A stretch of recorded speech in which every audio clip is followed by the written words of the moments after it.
गोवा 1994। धूप से सराबोर समुद्र तटों और हरियाली के बीच एक ऐसा अंधेरा छुपा था जिसे किसी ने महसूस नहीं किया। इस खौफनाक किस्से की शुरुआत शिरोड़ा नाम के छोटे से गांव से होती है, जो पणजी से लगभग 40 किलोमीटर दक्षिण में बसा है। जहां एक पतला दुबला 25 साल का युवक जिसका नाम था महानंद नायक, वो एक साधारण ऑटो रिक्शा ड्राइवर था। उसके चेहरे पर फैली हल्की घनी दाढ़ी उसकी मासूमियत को और भी निखारती थी, लेकिन उसकी आंखों में छुपे हुए राज किसी भी मासूम को निकल सकते थे। शिरोड़ा के उस गांव में महानंद के घर के ठीक सामने रहती थी दर्शना नायक, 21 साल की सीधी सादी लड़की जो अपने घर में अकेली रहती थी जब उसकी माँ और परिवार वाले धान के खेतों में काम करने जाते थे। दर्शना की माँ लक्ष्मी नायक अब भी उस दिन को याद करती है जब उनकी बेटी हंसते हुए उनसे विदा लेकर घर में रह गई थी। लेकिन 30 सितंबर 1994 को वो हंसी हमेशा के लिए गायब हो गई। बम्बोलियम के पास काजू के पेड़ से लटका हुआ दर्शना का शव मिला। उसका अपना दुपट्टा उसकी ज़िंदगी का फंदा बन चुका था। ये घटना एक पहेली बनकर रह गई। दर्शना के गरीब परिवार ने पुलिस से इंसाफ की गुहार लगाई, लेकिन गरीबी और बेबसी की दीवार इतनी बड़ी थी कि जांच शुरू होने से पहले ही ख़त्म हो गई। इस खौफनाक घटना के बाद गांव में एक अजीब सा सन्नाटा छा गया था, मानो कोई बड़ा तूफान आने वाला हो। लेकिन यह तो बस शुरुआत थी। महानंद नायक, जिसका नाम अभी तक किसी की जुबान पर नहीं था, अब धीरे धीरे अज्ञात शैतान के रूप में उभरने वाला था। दर्शना नायक की मौत सिर्फ एक घटना नहीं थी, यह उस काले सफ़र की शुरुआत थी जिसमें 16 मासूम औरतों की जिंदगियां हमेशा के लिए ख़त्म हो गई। महानंद ने उस दिन जो रास्ता चुना वो उसे दुपट्टा किलर के नाम से मशहूर करेगा। दर्शना की मौत से ठीक 1 महीना पहले गुलाबी गांवकार की हत्या हुई थी। गुलाबी महानंद के 16 पीड़ितों में से पहली शिकार थी। गुलाबी गांवकार 30 साल की एक मासूम और मेहनती महिला थी। गोवा के पोंडा बाजार के पास ऑटो रिक्शा स्टैंड के बगल में एक छोटी सी दुकान में दर्जी का काम करती थी। वो दिन भर कपड़े सिलकर अपने परिवार का गुजारा करती थी, लेकिन उसे ये नहीं पता था कि जिस जगह पर वो अपना पेट पालने जाती थी वही उसकी ज़िंदगी का आखिरी ठिकाना बन जाएगा। महानंद, जिसने पहली बार गुलाबी को देखा, ऑटो रिक्शा स्टैंड पर नियमित रूप से आता जाता था। बातों बातों में उसने गुलाबी को अपने जाल में फंसा लिया। गुलाबी को लगा था कि शायद ये उसका कोई शुभ चिंतक है, लेकिन असल में ये व्यक्ति उसकी मौत का फरिश्ता था। 30 अगस्त 1994 गुलाबी के लिए एक साधारण दिन जैसा ही शुरू हुआ।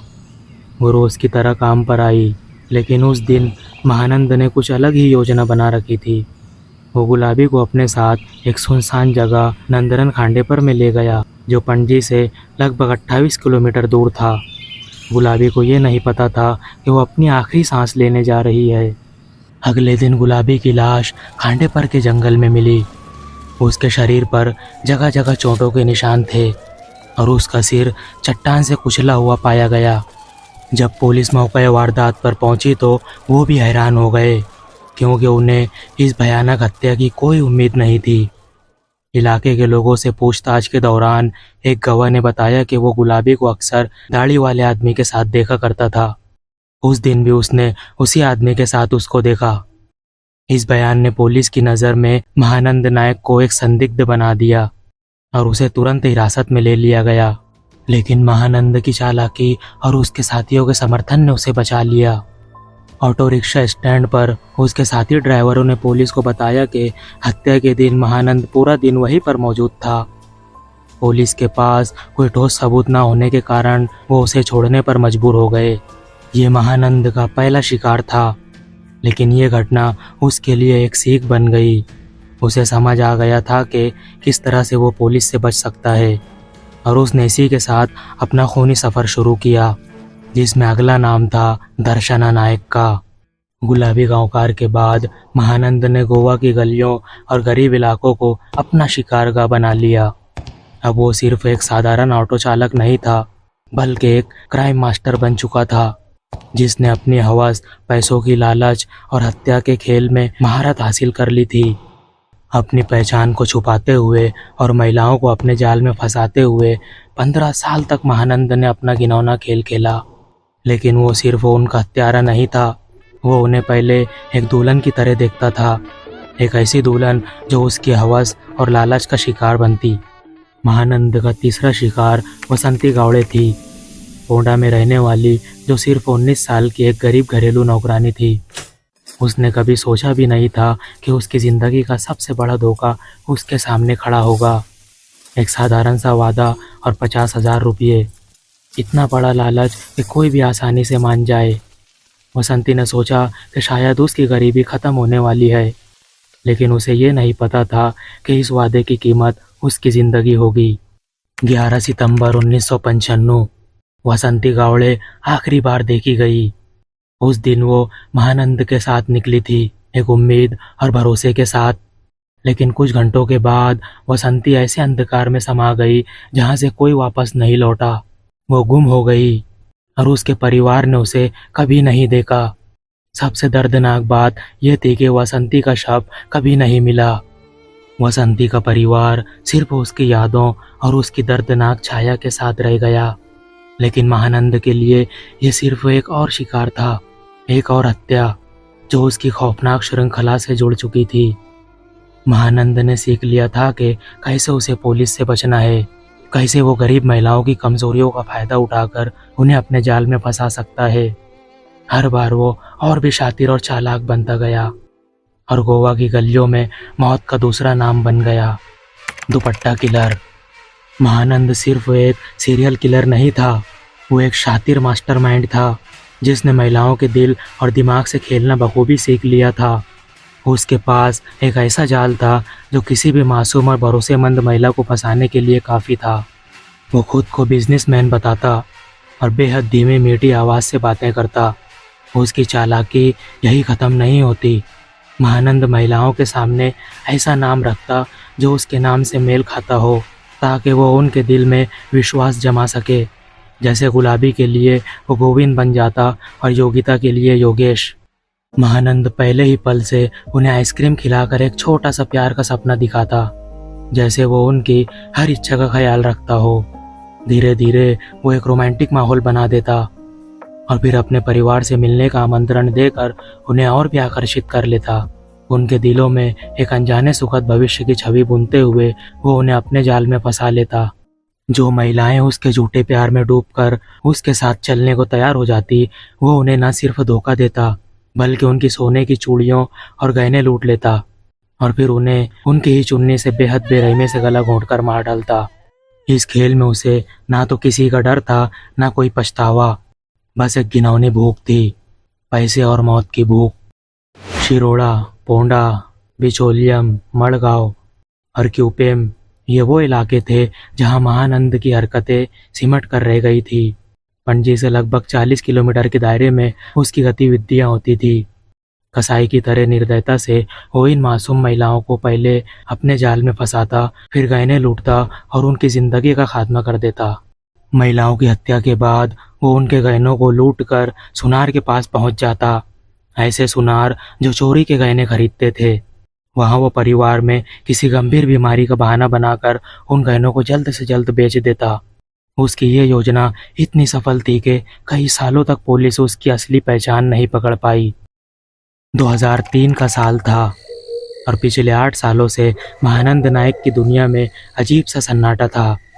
वसंती गावड़े की हत्या के बाद उसकी प्यास जैसे कुछ समय के लिए बुझ गई थी, लेकिन एक शिकारी का दिल कभी भी चैन से नहीं बैठता।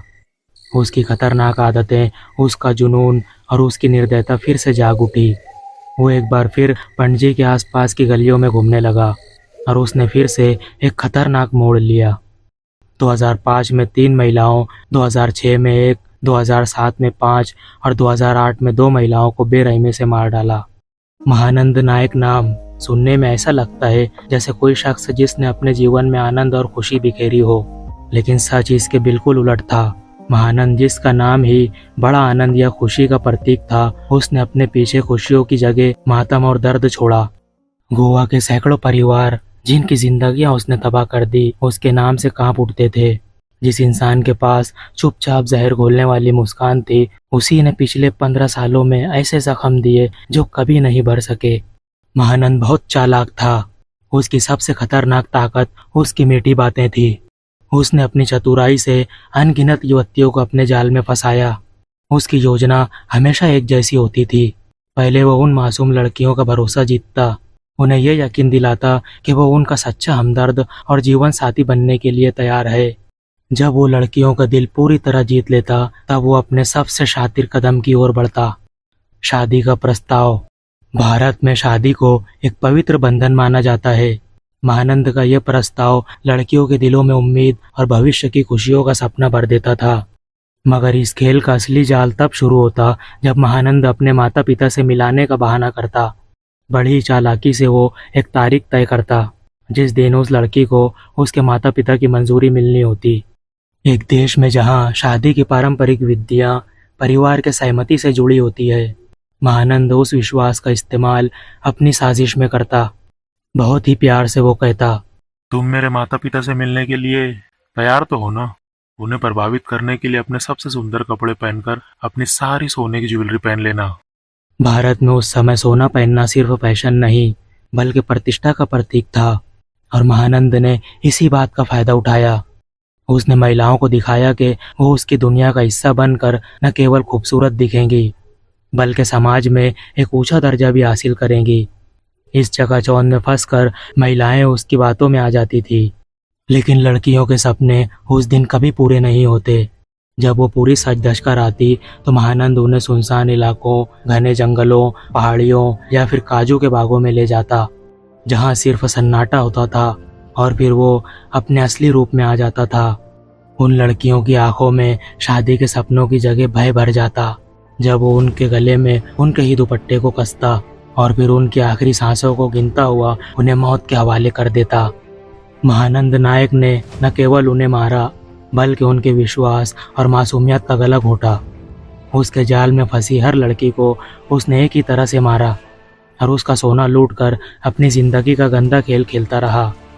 गोवा की हवाओं में छुपे राज धीरे धीरे जहरीले होते जा रहे थे, लेकिन कोई नहीं जानता था कि यह जहर उन परिवारों की रगों में भी उतर चुका है जिनकी बेटियां अचानक गायब हो रही थी।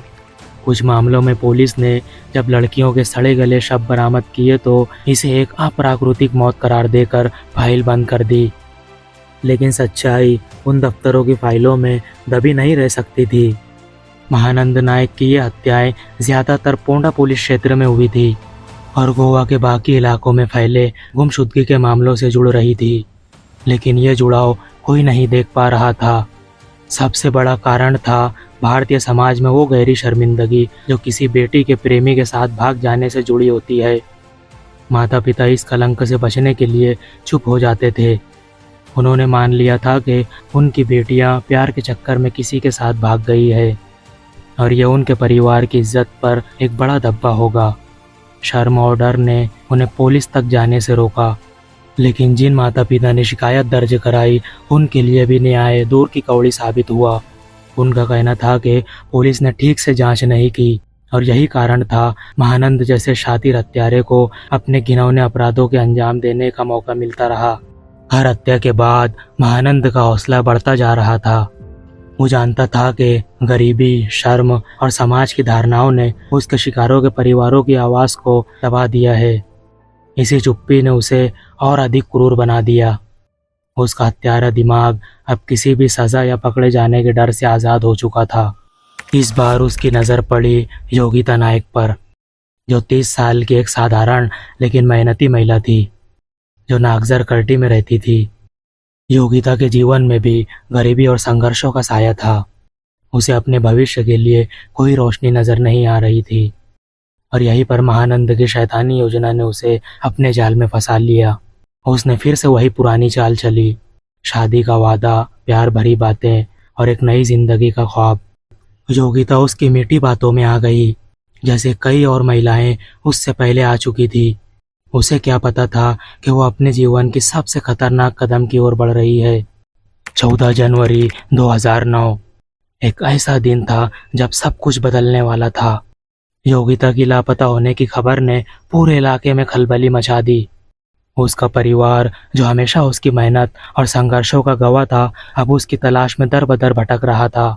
लेकिन किसी को यह अंदाजा भी नहीं था कि योगिता की कहानी अब खत्म हो चुकी थी।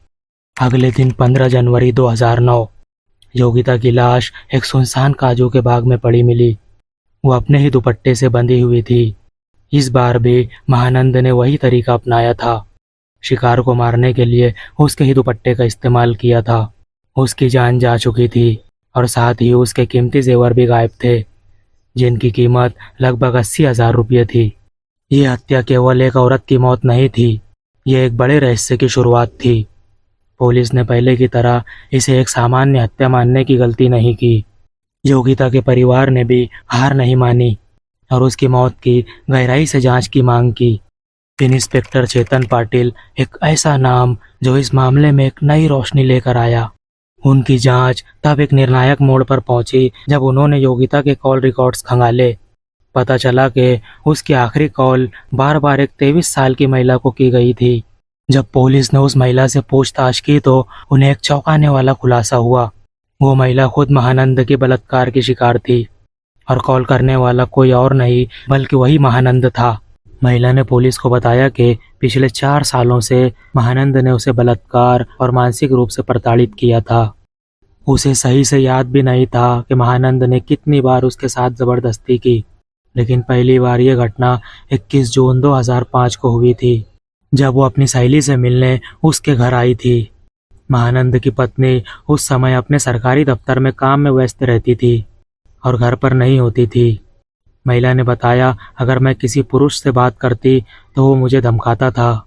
महानंद ने सिर्फ शारीरिक ही नहीं बल्कि मानसिक रूप से भी उसे तोड़ने की कोशिश की।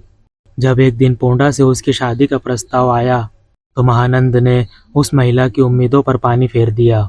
उसने दावा किया कि वो उसकी प्रेमिका है, जिससे उस महिला का रिश्ता टूट गया। महानंद ने पुलिस को भी गुमराह करने का हर संभव प्रयास किया। उसने दावा किया कि योगिता अपने प्रेमी के साथ भाग गई थी और उसने अपना फ़ोन उसे महज 500 रुपये में बेच दिया था। लेकिन इस बार महानंद की एक गलती ने उसकी पोल खोल दी। वो अक्सर अपने शिकार का फ़ोन गायब कर देता था ताकि पुलिस के पास कोई सुराग ना बचे। लेकिन इस बार उसने ऐसा नहीं किया। उसने योगिता के फ़ोन से ही उस 23 साल की महिला को फ़ोन किया और यही कॉल रिकॉर्ड पुलिस के हाथ लग गई। 21 अप्रैल 2009 को महानंद को गिरफ्तार किया गया। उसकी पत्नी की सहेली की शिकायत ने एक ऐसी कड़ी को जोड़ा जिससे महानंद की हत्याओं का सिलसिला उजागर हुआ। पुलिस की छानबीन में यह भी सामने आया कि महानंद ने अपने गुनाहों को छुपाने के लिए बार बार अलग अलग बयान दिए। कभी वो कहता कि उसने सिर्फ 3 हत्याएं की है, तो कभी वो इस संख्या को 37 से भी ज़्यादा बताता। पुलिस ने महानंद को सिर्फ एक रेप केस के आरोप में गिरफ्तार किया था, लेकिन जांच के दौरान पुलिस को पता चला कि यह सिर्फ एक मामला नहीं था, बल्कि उसके पीछे कई और गहरे राज छुपे थे। महानंद ने पुलिस को गुमराह करने की हर मुमकिन कोशिश की थी, लेकिन उसकी चालें अब खत्म हो चुकी थी। उसकी गिरफ्तारी के बाद 16 हत्याओं का सिलसिला सामने आया, जिसमें से 3 मामलों में उसे उम्र कैद की सज़ा सुनाई गई। हालांकि बाकी मामलों में अदालत में प्राप्त सबूत पेश करना एक चुनौती बना रहा, क्योंकि कई पुराने सबूत अब मिट चुके थे। महानंद का घर, जहां उसका पूरा परिवार निवास करता था, 1 मई को अज्ञात भीड़ के हाथों पूरी तरह से जलकर राख हो गया। आग की लपटों ने सब कुछ खा लिया, लेकिन एक हिस्सा बच गया, मंदिर का स्थान। गांव में ऐसा सन्नाटा पसरा मानो पूरा गांव किसी सदमे में हो। गांव के लोग बेहद डरे हुए और सतर्क हो गए। कोई भी बाहरी व्यक्ति अगर महानंद का नाम लेकर उनके दरवाजे पर दस्तक देता तो वो तुरंत दरवाजे बंद कर देते थे। गांव के हर कोने में खामोशी और भय का माहौल था, जहां लोग न सिर्फ मीडिया से बचने की कोशिश कर रहे थे, बल्कि इस घिनौने अपराधी का नाम सुनते ही भीतर से कांप जाते थे।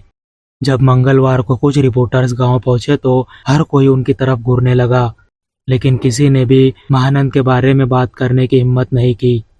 महानंद की पत्नी की बात पर भी लोग चुप्पी साध लेते थे। बस इतना ही पता चला कि वो इस गांव में नहीं है।